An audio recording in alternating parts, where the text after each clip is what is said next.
그분이 자신이 알고 있는 64세 할머니에 대한 이야기를 자신의 책에서 소개를 하는데, 이 할머니는 16년 동안 침대에 누워 꼼짝도 못하는 그런 분이었습니다.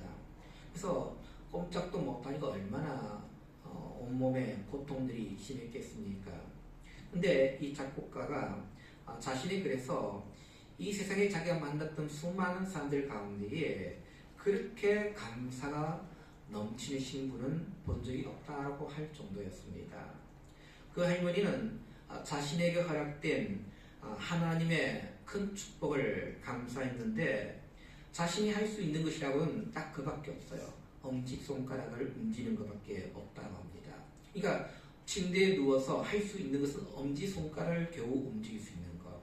근데 그것을 가지고 이분이 감사를 하더랍니다. 이 할머니는 자신의 이 엄지손가락에다가 끝이 두 갈래로 이제 갈라진 막대기를 이 엄지손가락에다가 끼워가지고 이걸 가지고 차도 마시고, 그리고 밥도 드시고, 성경도 읽으시고. 우리가 볼 땐 참 답답합니다.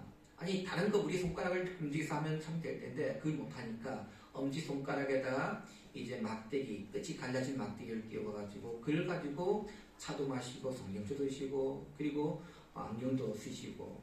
우리 볼 땐 참 답답하지만은 이분은 그것을 인해서 하나님께 감사하다라고 얘기를 하더랍니다.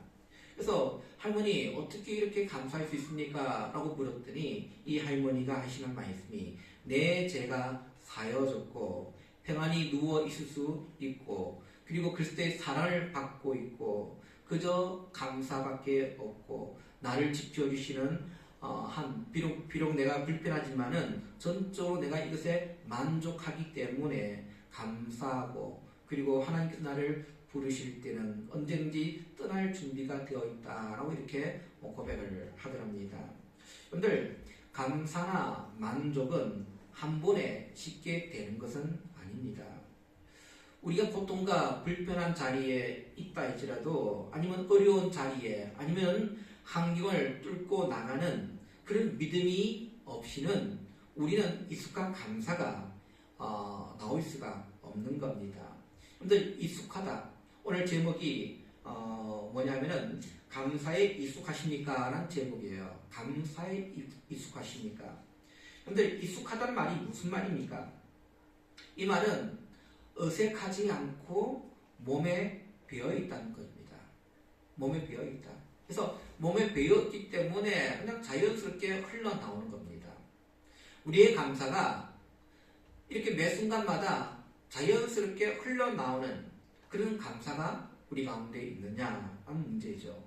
이 감사란 말은 말과 행동이 정말 우리가 어색하지 않고 이렇게 흘러나올 수 있느냐. 우리의 믿음의 신앙인들은 이 익숙한 감사를 했습니다. 어쩔 수 없이 감사한 것이 아니라 그냥 환경에, 아니면 내가 뭔가 감사할 것이 있어서 감사한 것이 아니라 늘 익숙해서, 어려운 처지에 있을 때도, 불편한 환경 속에 있을 때도, 아니면 목숨이 위태로운 그 상황 가운데서도 그들은 감사가 빠지지 않았다는 겁니다. 오늘 본문의 말씀에 보면은 하나님을 향한 이 다윗의 마음이 아주 잘 드러난 말씀입니다. 다윗은 자신이 살아온 지난 날들을 생각해 보니까 모든 것이 감사였다는 겁니다. 그래서 감사의 표현으로 하나님이 그가 쳐서 성전을 그는 짓고 싶어 했습니다. 너무도 하나님께 받은 것이 너무도 크기 때문에 하나님이 뭘 가장 좋아할까 생각해보니까 성전을 짓는 겁니다. 그래서 성전을 짓겠습니다 하고 얘기를 합니다. 지금 자신이 이스라엘 왕이 되어진 것도 다 하나님의 은혜에 있는데, 자신은 지금 편안한 왕궁에 거하면서 살고 있는데, 반면에 하나님의 법궤는 보잘것없는 휘장 가운데 있는 성막에 놓여 있는 걸 보면서 너무도 다윗은 죄스러워했습니다. 그래서 성전을 짓고자 했죠. 다윗은 언제나 감사할 줄 아는 사람이었습니다. 받은 은혜를 생각해 보니까 감사할 수밖에 없었죠. 우리는 다시 말하면 감사에 익숙한 자였습니다. 오늘 우리는 어떻게 하면 이 다윗처럼 감사에 익숙한 자가 될 수가 있을까요? 첫째는 하나님이 우리 인생의 주관자이심을 우리는 깨달아야 되는 겁니다. 다윗이 지금까지 살았던 모든 삶의 그런 길을 보니까 하나님의 섭리였다는 사실을 그는 깨닫습니다. 하나님의 섭리, 자신의 능력이 아닌 하나님의 섭리가 그의 인생을 이끌어왔다라고 그는 고백하고 있는 거죠. 다윗이 살아왔던 삶을 우리가 성경을 통해서 너무 잘 알고 있지 않습니까? 다윗 주변은 늘 다윗을 죽이려는 무리들이 늘 도사렸습니다. 그러나 다윗은 그 모든 위협적인 존재로부터 하나님께서 그를 구원해 주셨어요. 정말 어떻게 보면 더 이상 도망할 수 없는, 피할 길도 없는 그런 자리에서도 하나님은 다윗을 구원해 주셨다는 겁니다. 그래서 다윗이 그 모든 것들을 통해서 그가 깨달은 것이 뭡니까? 인생이란 것이 내 뜻대로 되어지지 않는구나. 하나님의 은혜와 사랑 없이는 난 구원받을 수 없는 그런 존재였구나 하는 사실을 다윗이 깨닫지 않습니까? 리 버기스라는 인도 최상류층의 그런 가정에 한 여자가 있었습니다. 리 버기스. 근데 이 어느 날 교통사고로 인해서 두 다리를 잃어버리게 되었어요. 젊은 처녀에게 아마 그보다 더 큰 고통은 없을 거예요. 근데 이 여인이 그 절망의 세월을 뛰어넘어서 그런 불쌍한 남자들을 돕는 그런 의사가 되어지게 되었습니다. 그 수많은 인도인들로부터 존경받는 그런 인물이 되었는데 나중에 그가 고백하기를 나는 두 다리를 원했지만 하나님께서는 두 날개를 주셨습니다. 라고 고백을 하였습니다. 아마 두 다리를 잃었을 때 늘 기도했던 것이 뭐겠습니까? 두 다리를 달라고 기도하지 않겠습니까? 그럴 수 있게 달라고 기도했을 거예요. 근데 하나님은 두 다리가 아닌 두 날개를 주셨습니다. 라고 고백하였습니다. 만약에 이 여인이 두 다리가 있었다라고 한다면은 아마 이 여인은 힌두교를 믿는 인도의 최상류층 가정의 딸이었기 때문에 하나님을 믿지 아니했을 것입니다. 그러나 두 다리를 잃고 나서 그는 하나님을 믿게 되었고 하나님은 두 다리가 아닌 두 날개를 그녀에게 주시게 되었다는 겁니다. 그래서 이것을 인하여서 그가 절망을 뛰어넘고 늘 하나님께 감사하는 그러한 신앙인이 되어졌습니다. 사랑하는 믿음의 성도님들, 우리가 어렵고 힘든 환경이 우리 앞에 있다 할지라도 우리가 낙심하거나 좌절하지 않기를 원합니다. 하나님은 그 모든 환경과 또한 상황을 통해서 선을 이루시기를 원하신다는 겁니다. 그리고 우리 인생은 내 뜻대로 흘러가지 않습니다. 우리가 지금까지 살아왔던 모든 인생의 그런 발자취를 한번 바라보기를 원합니다.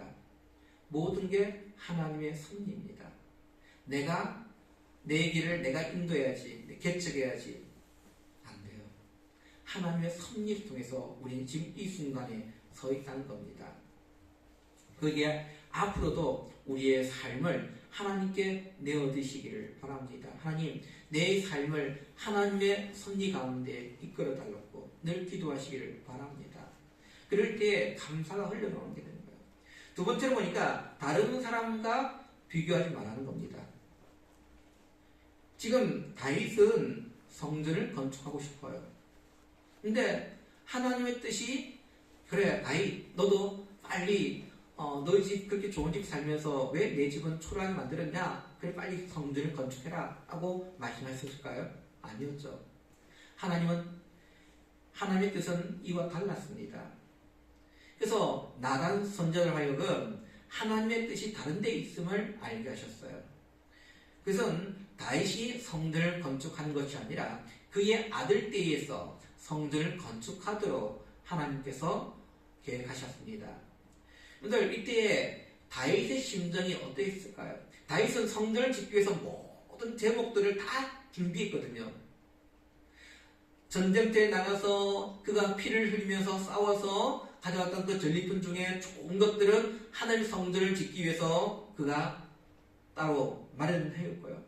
그리고 무역을 통해서 그가 하나님의 성전을 짓기 위해서 좋은 돌, 좋은 나무, 그리고 금은보화들 다 하나님을 위해서 다 마련했거든요. 이제 하나님의 명령만 떨어지면 성전을 건축하면 되는 거예요. 근데 하나님은 이 다윗의 마음과 달랐습니다. 그의 아들에게 짓겠다 했습니다. 이때 다윗의 심정이 어땠겠어요? 아마 자신의 아들에 대한 시기심이 가득했을까요? 아니면 두려움이 있었겠습니까? 근데 오늘 본문의 말씀 보면 다윗은 하나님께 받은 바 은혜에 대해서 그런 진정으로 감사하였다 했습니다. 감사했다. 아니 자신이 성전 건축을 하지 못하지만은 그냥 그의 아들이 대신 성전을 건축할 수 있음에 대해서 그런 하나님께 감사했다는 겁니다. 어찌 보면 자신의 이 하나님의 이 축복이 자신의 때에서 끝나는 것이 아니라 그의 아들 때에 가서도 여전히 흘러가고 있음을 그런 깨닫는 거예요. 자신의 때에서 하나님께 엄청난 축복들을 받았는데 그의 아들 때에 가서 그런 축복이 임하지 않는다면 어떻게 되겠습니까? 근데 그의 아들 때에서 여전히 하나님의 축복이 흘러가고 있다는 겁니다. 어쩌면 다윗은 그의 인생을 통해서 늘 하나님께 감사에 익숙한 자였습니다. 감사하는 생활은 다른 사람과 절대 비교하지 않습니다. 왜 우리가 감사하지 못합니까? 이유는 다른 사람과 자꾸 비교하기 때문이에요. 내게 없는 걸 가지고 자꾸 다른 사람과 비교를 하는 거예요. 저 사람 있는 거 나는 왜 없어요, 하나님? 하고 얘기를 합니다. 하나님, 저 사람은 좋은 아파트 사는데 왜 저는 저보다 조금 못한 아파트에 삽니까? 비교합니다. 자꾸 우리는 남과 비교하다 보니까 감사하지 못합니다. 어느 병원에 이제 종사하시는 분들이 이제 계약직이죠. 임시직이에요. 근데 이분들은 청소하시는 이 분들은 식당에서 일을 하시는 아주머니들을 부러워한답니다. 그들은 정식 직원이라서 부러워합니다. 근데 또 식당 아주머니들은 또 누구를 부러워하냐면은 사무직을 또 부러워하는 거예요. 더운 여름에 에어컨 틀어있고 그리고 시원한 사무실에서 사무를 보는 분들을 부러워한다는 겁니다. 그리고 이 사무원들은 또 누구를 부러워하겠습니까? 병원에 있는 간호사들을 또 부러워한다는 거예요. 그 간호사는 또 누구를 부러워합니까? 의사를 또 부러워한다는 거예요. 근데 의사들은 또 누구를 부러워하냐면 그 병원의 원목을 또 부러워한답니다. 왜냐? 목사님들이 환자들을 기도해주면 환자들이 그렇게 얘기를 한다는 거예요. 목사님 기도 특권에 나왔습니다. 아니 열심히 일을 한 건 의사인데 오히려 칭찬받고 하는 건 존경받는 것은 목사님들이 받는다는 거예요. 그런데 또 그 원목 목사님들은 또 누구를 부러워하냐면은 개척교회 목사들을 또 부러워한다는 거예요. 왜? 자신의 양이 있고 양들을 양육하는 그런 것들을 부러워하는 거예요. 또 개척교회 목사님들 누구를 또 부러워하겠습니까? 예, 큰 교회, 자립되어진 교회들 또 부러워한다는 거예요. 여러분들 우리가 남과 비교하게 되어지면 원이 없는 거예요. 그래서 남들과 비교하게 되어지면 나타나는 현상이 있는데 그 현상은 열등감입니다. 열등감은 하나님을 믿고 하나님의 뜻을 따르는 사람들을 끝까지 지켜주신다는 하나님의 약속을 믿지 못한 데서부터 시작이 되어지는 거예요.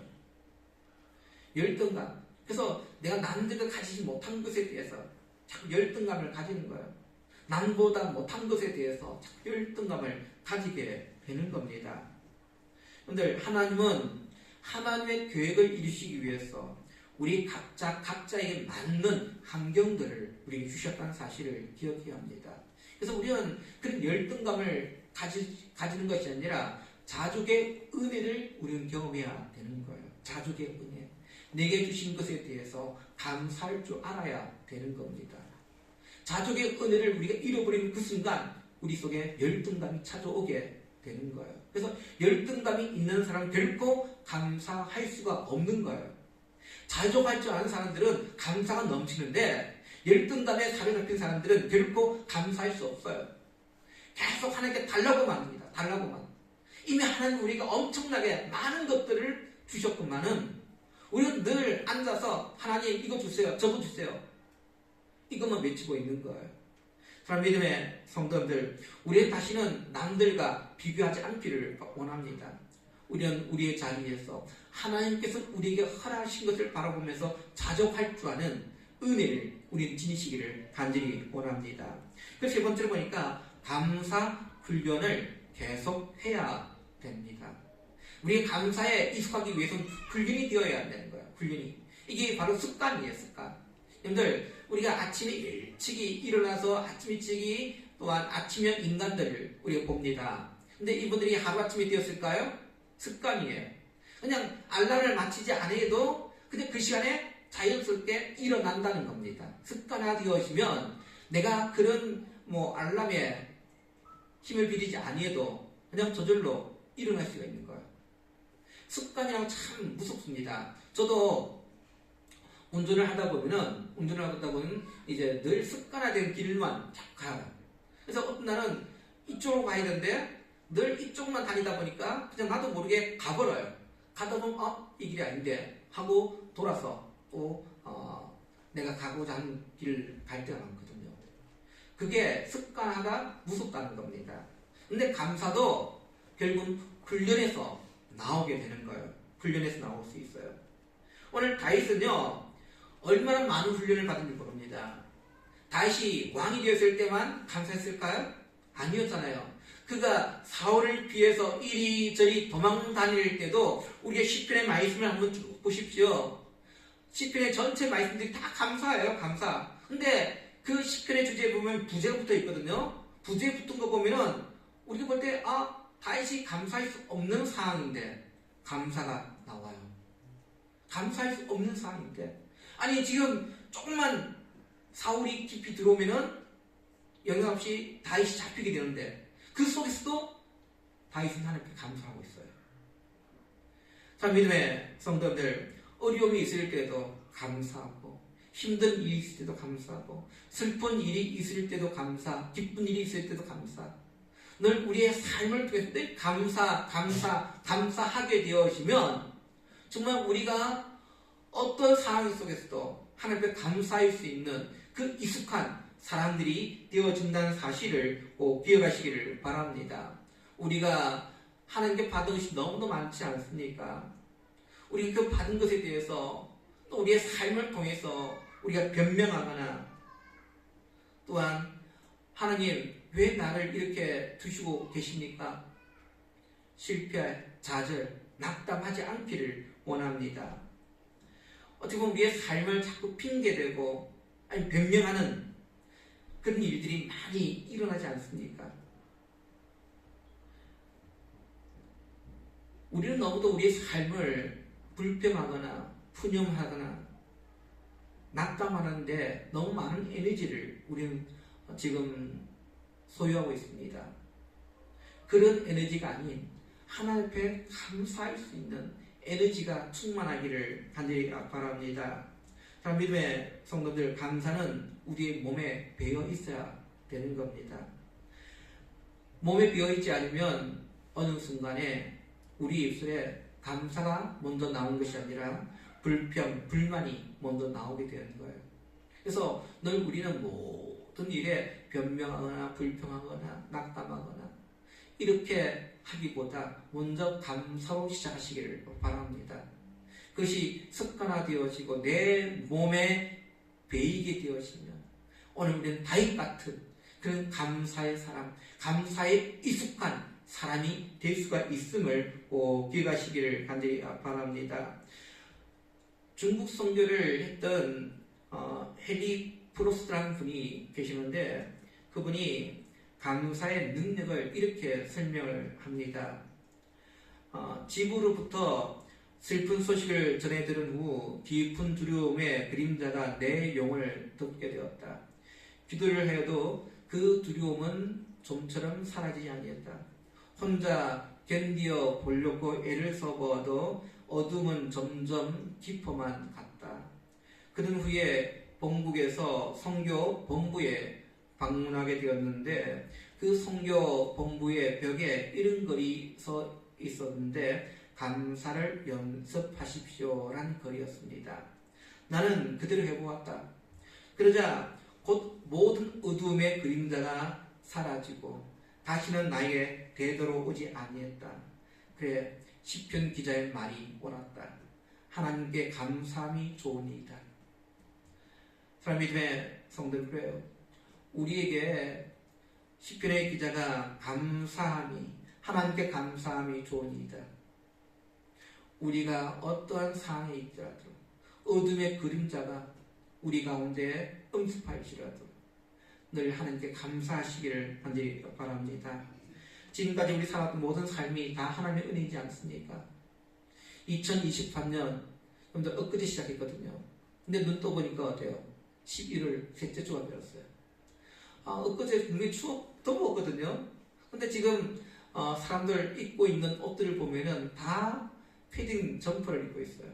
아침에 제가 텃밭에 나가보니까 이미 서리가 이렇게 내려가지고 다 얼어 있어요. 이제 겨울이잖아요, 겨울. 엊그제 여름인데, 엊그제 제가 고구마를 심었는데, 이제 고두었고, 엊그제 여름이었는데, 벌써 겨울이 되었고, 이제 조금만 있으면 2024년이 또 시작이 되어져요. 한 해, 지나가는 속도가 우리 아이들은 빨리 어른이 되고 싶다. 그런 말들을 하잖아요. 너무 늦게 지나간다고, 시간들이. 근데 어른들은 시간이 눈만 딱 떴다 보면 1년이 훌쩍 지나가 버려요. 훌쩍 지나가 버려요. 뭘 했는지도 모르겠지만 벌써 지나가 버렸어요. 근데 참 중요한 것은 시간이 그렇게 흘러 빠르게 우리는 느끼고 있지만은 그 모든 시간들 속에 하나님께서 여러분들을 지켜주셨다는 거예요. 여러분들 가정을 지켜주셨고요. 건강을 지켜주셨고, 큰 병 우리가 알지 않고 올해 한 해 가운데 잘 우리가 넘겼지 않습니까? 그것만 해도 우리가 참 감사해야 될 제목이지 않습니까? 또 우리가 일을 해서 먹을 수 있는 일터가 있다는 것, 얼마나 감사합니까? 나라의 경기가 많이 좋지 않다고 하지만은 그래도 우리가 일을 할 수 있는 터가 있다는 것이 감사하고요. 우리의 가정이 있다는 것 감사하고요. 또 앞으로도 하나님께서 우리에게 베푸실 그 수많은 은혜들이 있다는 것, 그를 바라보면 또 감사할 줄 아는 그 믿음의 성도들이 되어지기를 원합니다. 그래서 우리가 이제 올 한 해 얼마 남지 아니했지만은 그러나 끝까지 감사의 길을 걸어갈 수 있는 우리 믿음의 성도님들, 2024년엔 더 큰, 올해보다 더 큰 하나님의 은혜와 사랑이 우리의 삶 가운데 머물 수 있는 저와 여러분 되시기를 주님의 이름으로 축원드립니다. 기도합니다. 은혜 주신 아버지 하나님,